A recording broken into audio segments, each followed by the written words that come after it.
Right then guys, here we go, just a little video about participation, recapping what we've already looked at and already learned.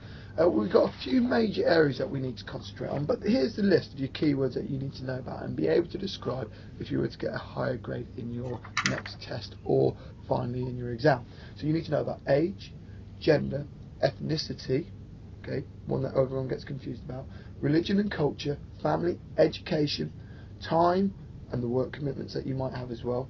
Cost disposal, i.e. how much cost you could actually afford to do sports or a physical activity, disability, opportunity and access, and then you've got the final four: discrimination, environment or climate, media coverage, and role models.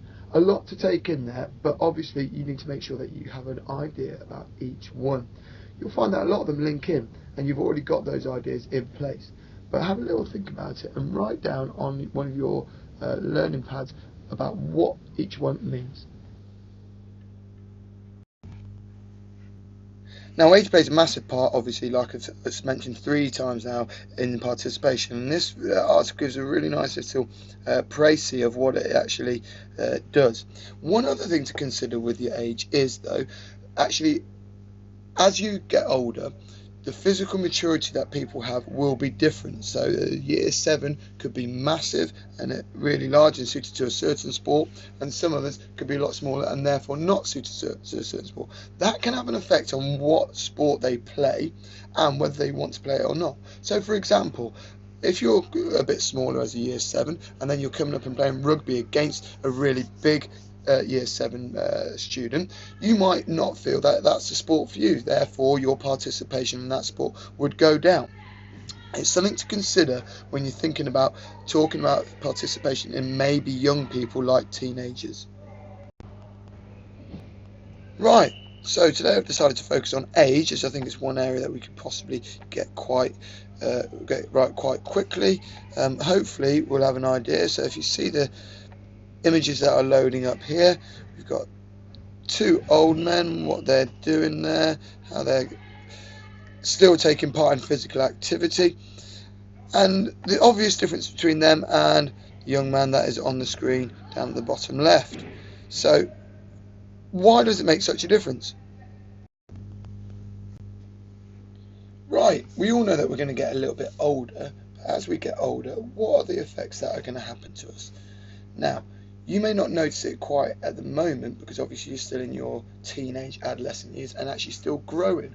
But as you get older, certain things will start to happen.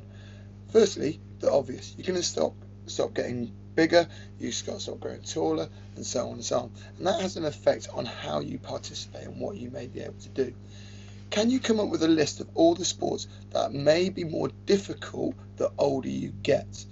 And for those of you wanting to extend it a little bit further, the reasons behind that. So why is it, if you look at the picture in the slide, it's more obvious that this rugby player here is going to struggle to participate the older he gets.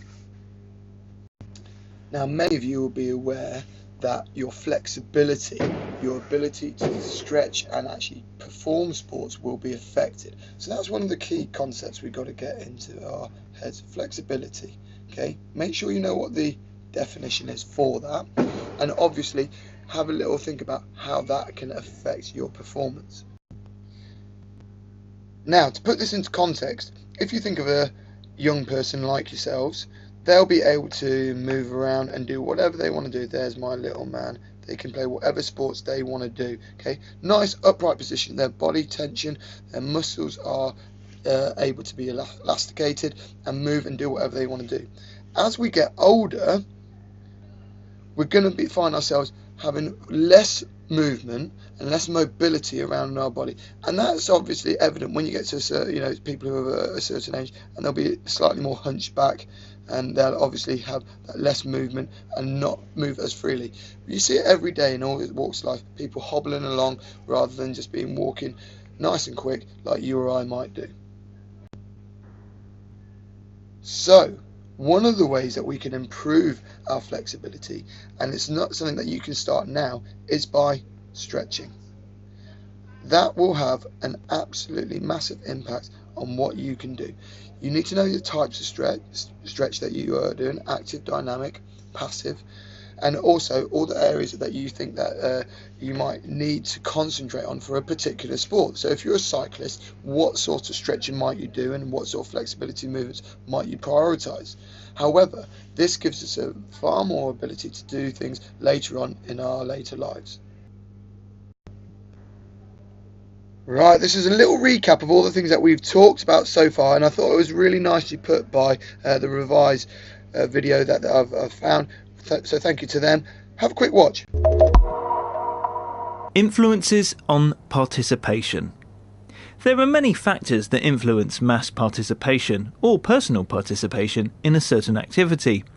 Whether they are family, cultural, religious or social influences, they all have a role in encouraging or discouraging you from doing certain activities.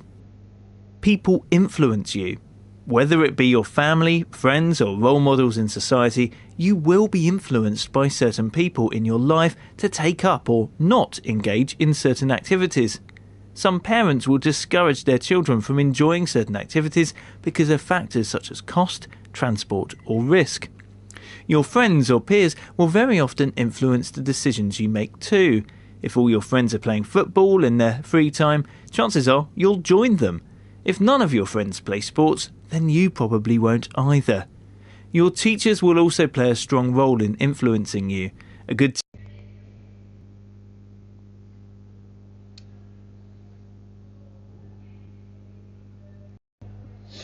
Now moving on, it's pretty obvious that as we get older, our strength is going to decrease. It's going to go down. So when we're in our late 20s or our late teens, okay, that period between 16 to 30 years old, we're pretty much looking at our optimum, our maximum strength.